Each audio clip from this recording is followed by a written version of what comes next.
আন্তর্জাতিক অপরাধ ট্রাইব্যুনালে বিচারকার্য সম্পন্ন না হওয়া পর্যন্ত আওয়ামী লীগ ও এর অঙ্গ সংগঠন, সহযোগী এবং ভ্রাতৃপ্রতিম সংগঠনগুলোর যাবতীয় কার্যক্রম নিষিদ্ধ করে প্রজ্ঞাপন জারি করেছে স্বরাষ্ট্র মন্ত্রণালয়ের জননিরাপত্তা বিভাগ।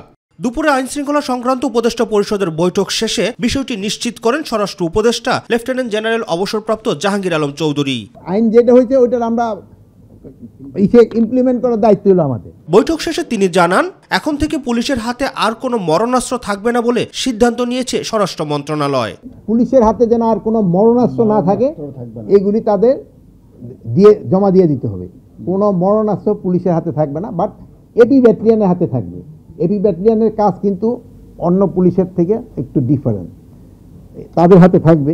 র্যাব পুনর্গঠনে 5 সদস্যের কমিটি গঠন করা হয়েছে জানিয়ে স্বরাষ্ট্র উপদেষ্টা বলেন, ঈদের আগে শ্রমিকদের বেতন বোনাস পরিশোধের নির্দেশনা দেয়া হয়েছে।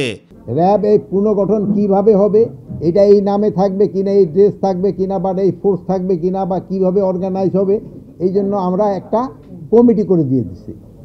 ওইটা একজন উপদেষ্টার নেতৃত্বে একটা কমিটি করে দেওয়া হয়েছে এবং কয়েকটা বাহিনীর হেডদের এটা মেম্বার করে দেওয়া হয়েছে। গার্মেন্টস শ্রমিকদের বেতন ঈদের আগে পরিশোধ করে দিতে হবে। যারা বেতন পাওয়ার যোগ্য তাদের বেতন দিতে হবে, কিন্তু আবার যেই সব শ্রমিকরা তাদের কোনো অবৈধ দাবি নিয়ে যদি রাস্তায় হাঁটে, তাদের আমরা কিন্তু কোনো অবস্থায় রাস্তায় বা কোথাও স্থান করতে দিব না। রাকিব হাসান, মাই টিভি, ঢাকা।